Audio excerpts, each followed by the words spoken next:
This is a short video on guided reading. If there were a lesson plan being written, the purpose statement would be students will learn about guided reading. Taken from my textbook, chapter 17. The information is there if you wish to get the complete chapter. Starts with a definition. Reading done with a small group of students of similar reading levels, homogeneously grouped, with the purpose of working on a particular skill or skills. So it's a homogeneous group of students, anywhere from 2 to 4 to maybe 6. The goal is to work on specific reading skills. So the teacher first identifies a text to use and the skill he or she wants to work on. So the teacher has been a good kid watcher, noticing some students are having trouble with particular reading skills. The teacher has identified them and is going to use a text to teach these skills in an authentic context. Now these are real books, actual books that students enjoy. So instead of learning vowel sounds or skills in a stinking phonics book or in a list of words or something that isn't real, they're actually using good, enjoyable books. The text that the teacher uses should be at students' instructional level. That means that they can read successfully about 90% of the words. Try to keep the text or instruction short. Picture books are marvelous ways to work on this. If you're using an excerpt, look for something, a couple of paragraphs at most. You can, even if you want, use overheads or PowerPoints, but with a small group, it's more intimate if you can use the actual book. Keep it short. Keep it simple. The goal is to focus on 1 or 2 skills, literacy skills, in the context of real reading.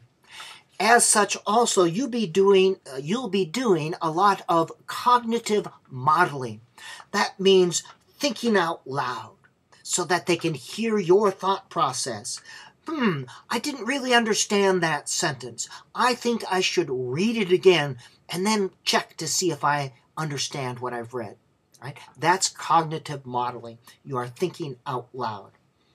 You can use this to teach pre-reading skills and during reading skills.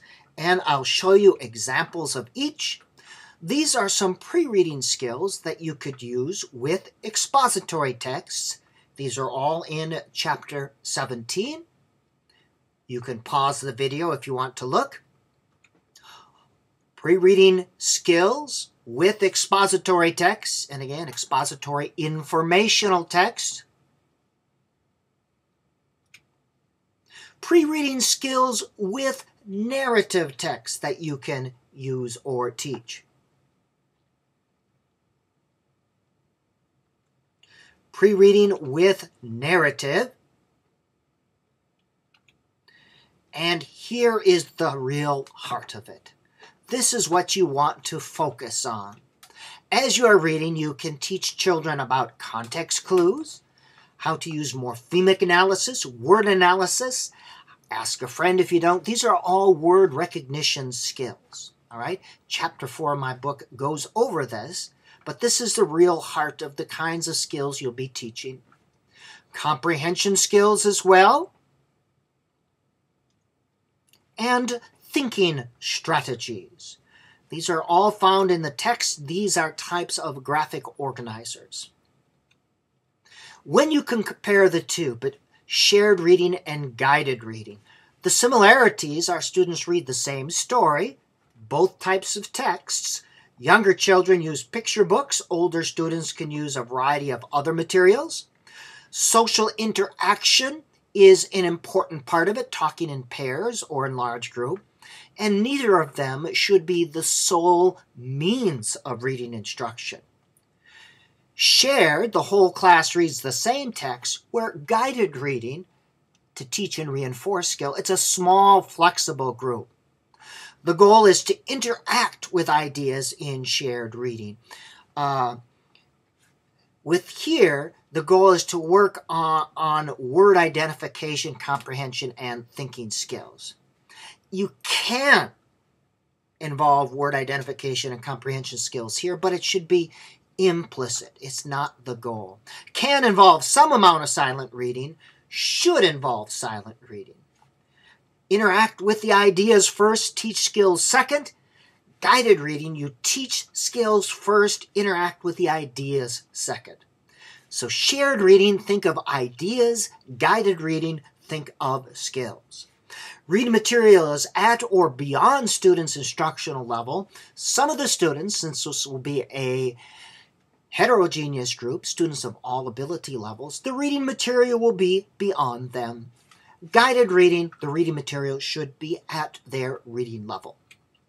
All right, that is a short overview of guided reading. Adopt and adapt as you see fit to meet your needs.